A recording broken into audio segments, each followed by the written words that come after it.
What have you studied in respiratory infections so far? You studied coronavirus, myxoviruses, TB, bacterial pharyngitis, other bacterial infections.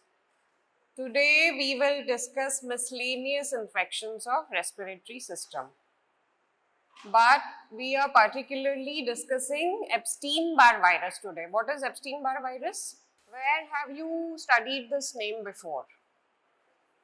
Do you remember this virus from herpes family? Yes? Which subtype? How many subtypes were there? There were 8 viruses, 3 subfamilies, right? Alpha, beta and gamma. Where does EBV belong? Can you name herpes viruses? Common names, can you tell? HSV 1, 2, third is?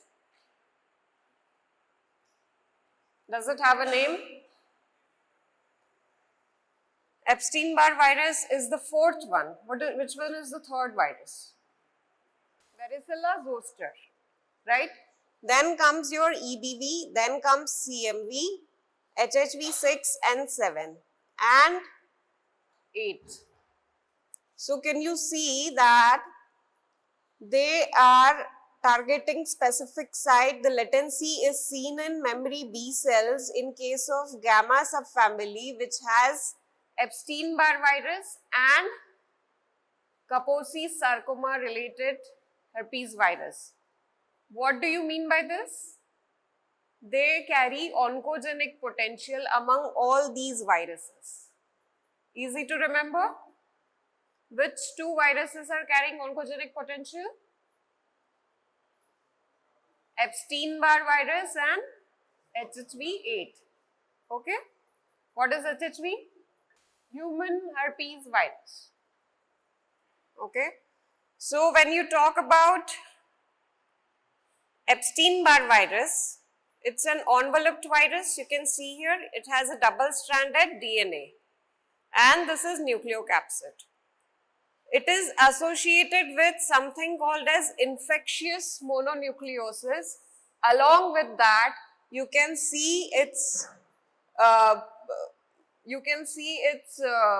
part in causing nasopharyngeal carcinoma, Burkitt's lymphoma. This is Burkitt's lymphoma. What can you see here? What is there in this region? Where do you find the target cells? This is memory B cells. Where do you find these cells? What kind of cells are these? They are related to immunity. Where will you find them? Did anybody say lymph nodes? Lymph nodes. Anything else? Any solid organ? Any solid organ that is immune organ. Central and peripheral organs of immunity. Okay, and what is there in this region? We are talking about spleen first, not here. There is no spleen here, spleen is in the abdomen. But what is there in this region? Do you know about adenoids, tonsils? Okay, so can you see in Burkitt's lymphoma this mass formation, it is associated with epistaxis. This is the classical presentation of Burkitt's lymphoma. Along with this, there is Hodgkin's lymphoma and non-Hodgkin's lymphoma. So all these can be due to Epstein-Barr virus. Okay. Now what happens? We discussed that Epstein-Barr virus is the member of gamma subfamily. It is the double-stranded DNA virus. It's an enveloped virus. What kind of antigens does it have? To regulate all this, just remember the names of these antigens: latent phase antigens, early and late antigens. These are also helpful in diagnosing the malignancy in certain cases. Okay. Can you see the structure? It has glycoproteins on the cell surface. This is virus. And what is this? This is a B cell. So the CD21 receptor here, it is attaching with the glycoprotein of this virus and it is certain such surface and surface receptors are also present on the pharyngeal epithelial cells. That leads to absorption of this virus into your pharynx. So pharynx is the first site of attack, okay? And then what does it do? It binds to specific receptors present on B cell, that is CD21. Just remember, this is very important, CD21 on B cell. Such receptors are also present on pharyngeal epithelial cells. Primary infection occurs in the oropharynx and then it replicates in the epithelial cells or B lymphocytes of pharynx and salivary glands. So you saw the Burkitt's lymphoma presentation. You understand why was the presentation like that. Okay. Then these infected B cells are immortalized by the virus. And what do B cells do? They produce immunoglobulins, antibodies, right? So many of them are autoantibodies. What is that causing? It's causing harm to its own self. Okay. After that, when such reaction happens, the bystander CD8 T lymphocytes, it will be hyperstimulated and it will appear atypical. What is this atypical feature? Giant cells. It's not that giant cells are only seen in EBV. They can be seen in other infections also. But monocytes are also affected and hence the name infectious mononucleosis. Okay. Clinical manifestation. To understand clinical manifestation, you need to know how is this EBV transmitted. It is transmitted through the oral, specifically salivary secretions. So it is also named as glandular disease or kissing disease. Okay, prolonged contact with the saliva. This can be through what else?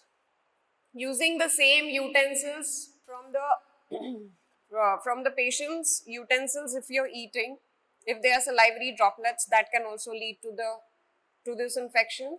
What else can you think of? Can blood transfusion give you EBV? Blood transfusion, bone marrow transfusion, all of this can also transfer EBV to the other person. So whenever a person is infected with EBV, it is not necessary that he will present with the symptoms. Most of the asymptomatic carriers are able to transmit this disease. Okay. What are the clinical manifestations? There is a triad that you have to think of when you have to think of EBV. What is that triad? T cells are hyperstimulated. There are certain cytokines that are released which will lead to fever. Okay. This site is very good, lymphadenopathy and splenomegaly. What is the triad? Fever, lymphadenopathy and splenomegaly.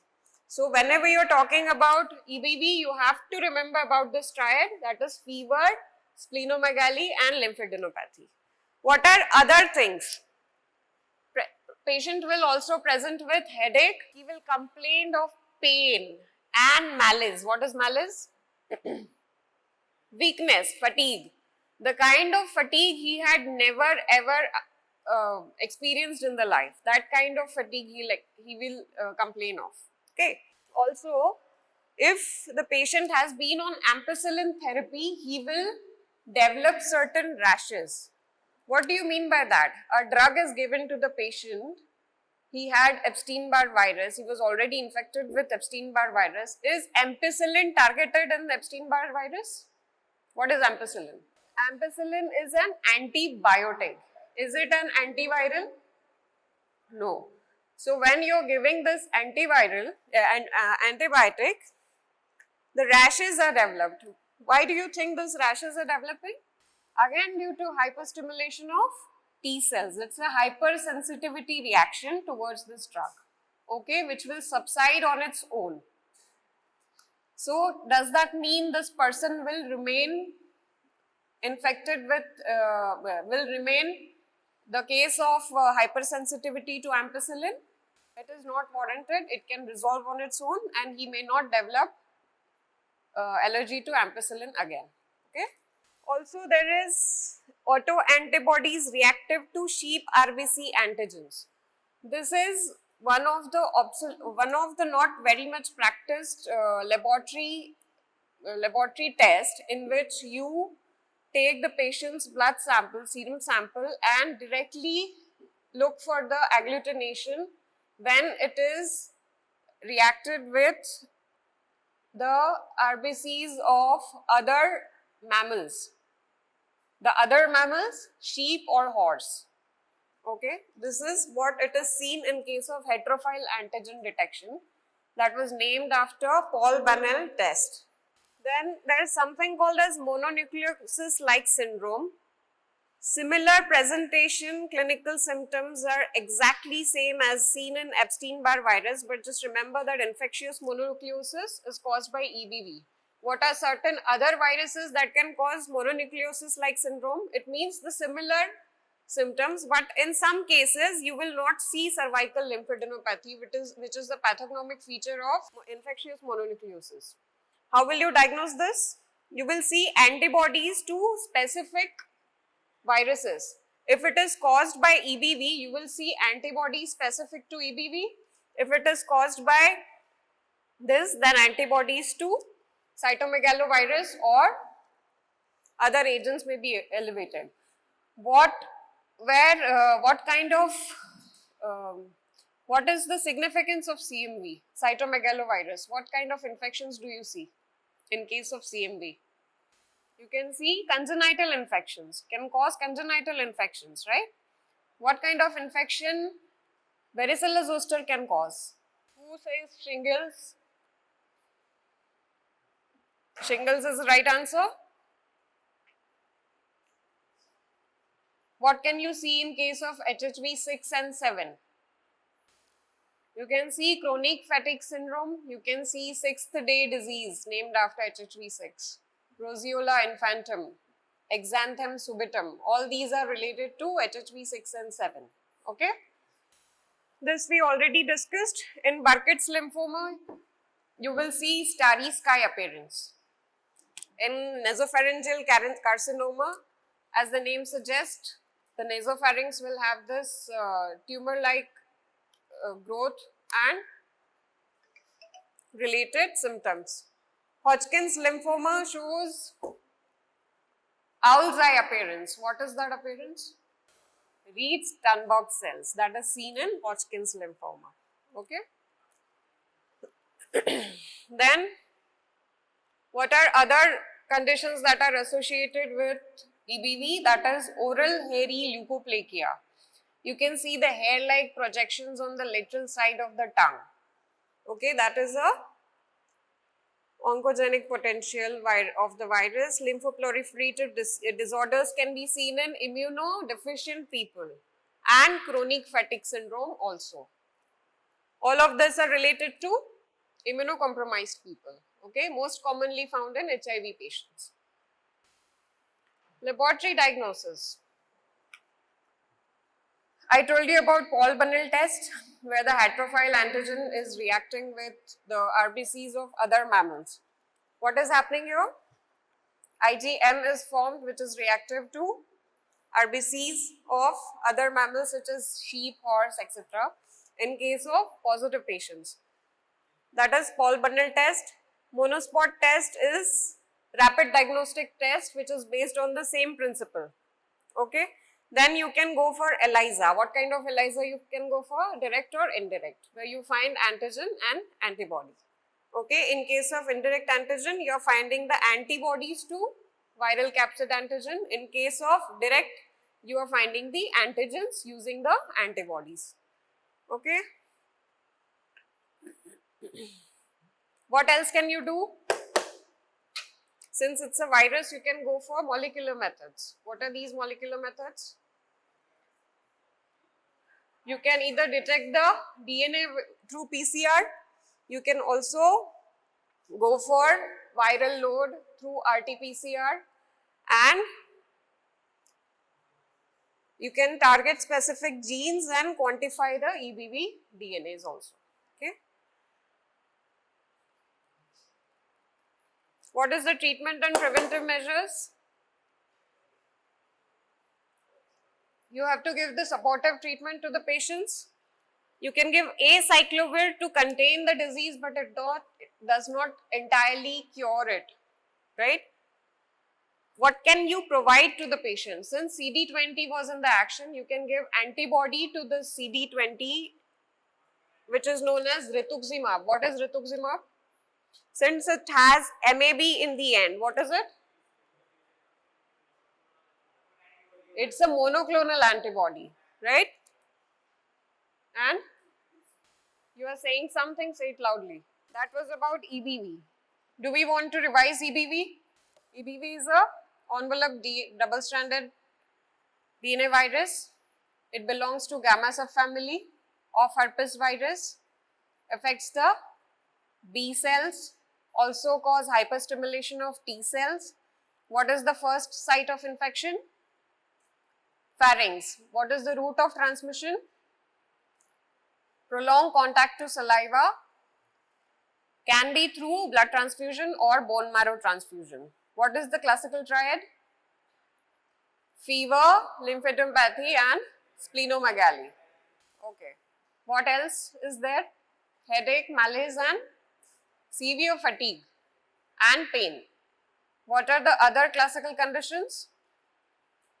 Burkitt's lymphoma, nasopharyngeal carcinoma, Hodgkin's and non-Hodgkin's lymphoma.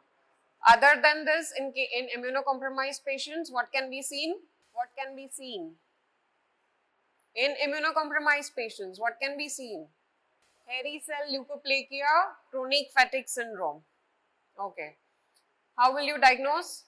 Start with the agglutination test, Paul Bunnell monospot test, then ELISA, direct and indirect ELISA, molecular methods, RT-PCR and DNA PCR. What else? Preventive measures.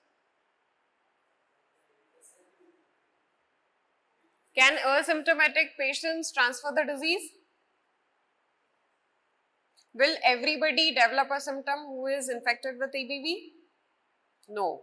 But asymptomatic carriers can transfer the disease. Okay. What medications you can use? Acyclovir. And which monoclonal antibody is used? Rituximab, which is antibody towards CD. Okay. CD20. Adenovirus. What is adenovirus? What comes to your mind when you think of adenovirus? You don't have to think of anything because this virus can cause infections in almost everything, including eye, including urinary bladder, including colon. Okay.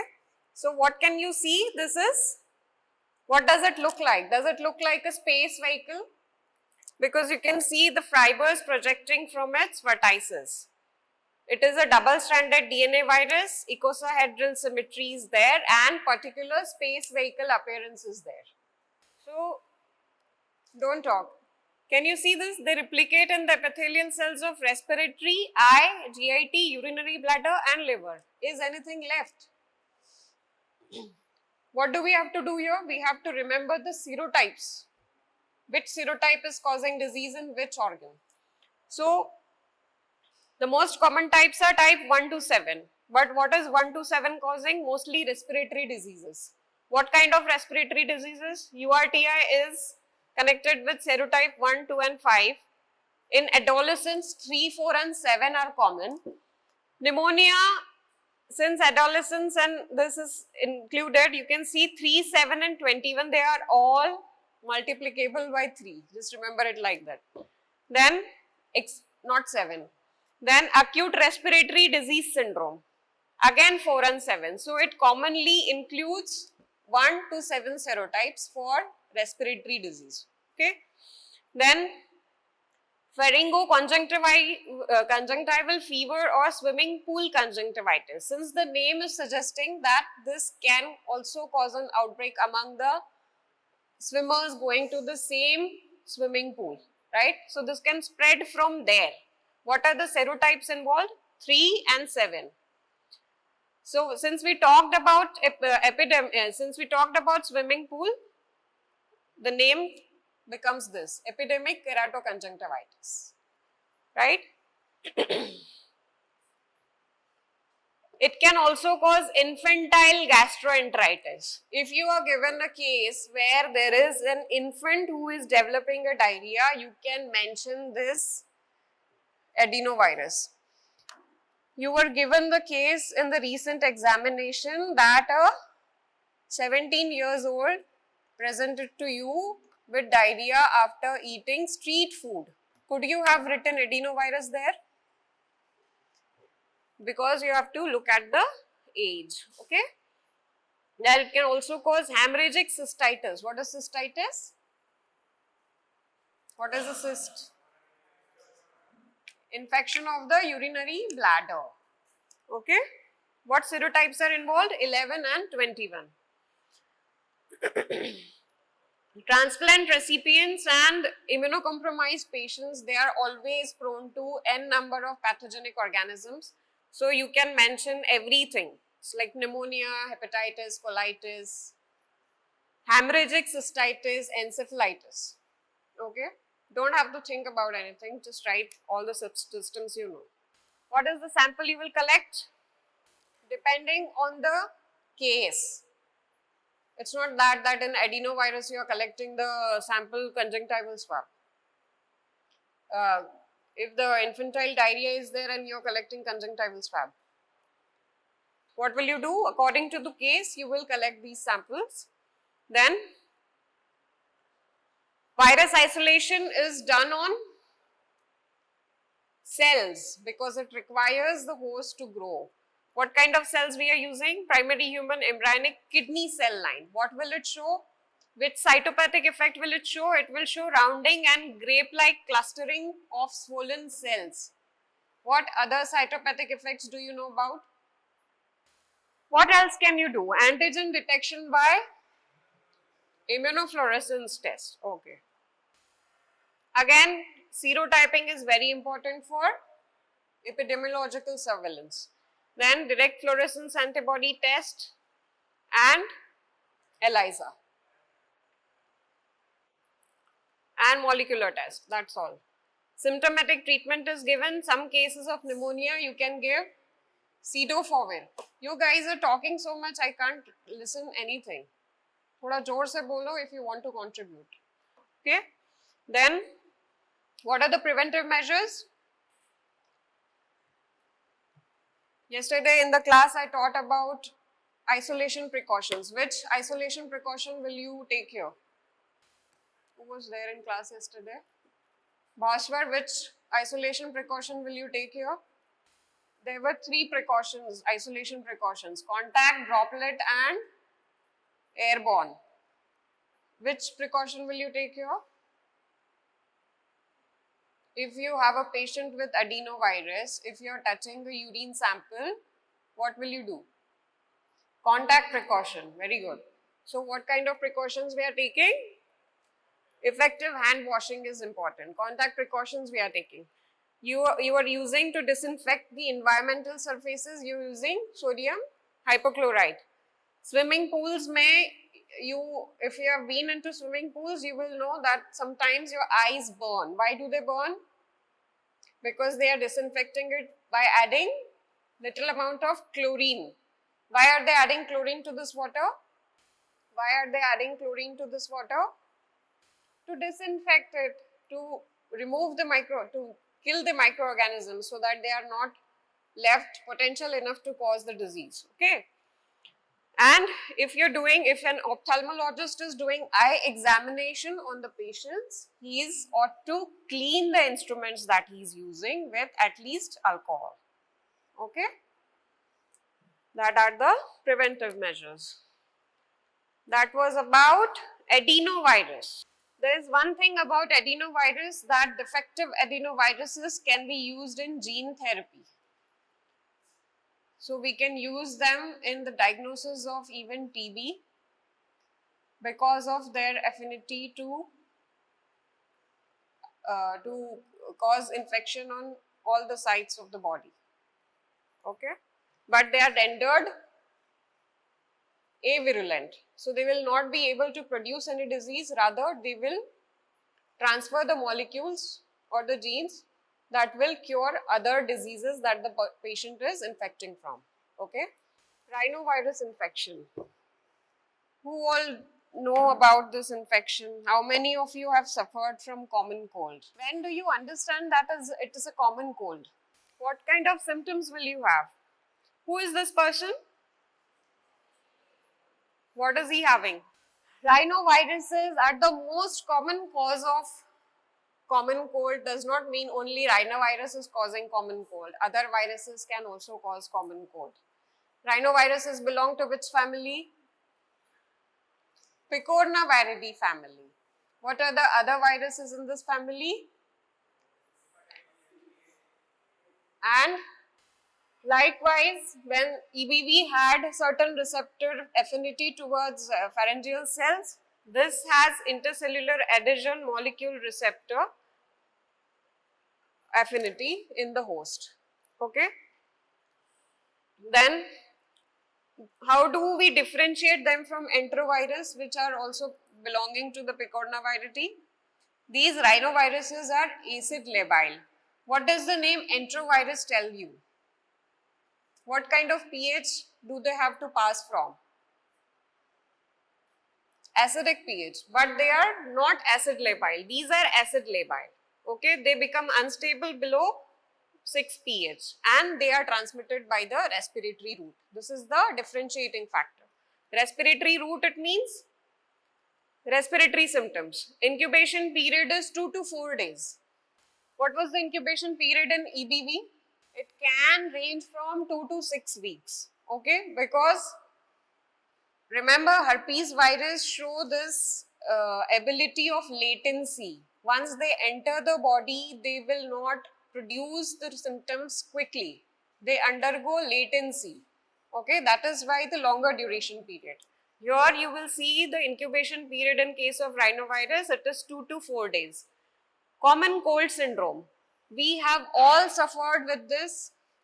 What do we develop? Rhinosinusitis, sneezing, nasal discharge, obstruction, sore throat, but it is not often associated with fever, right? That is common cold for you.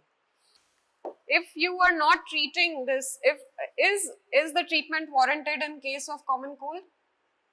Mostly it resolves on its own.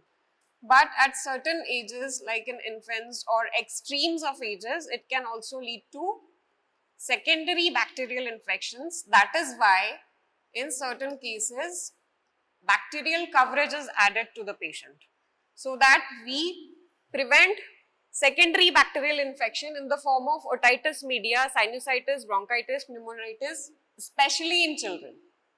Okay, this is what we fear of when there is a common cold.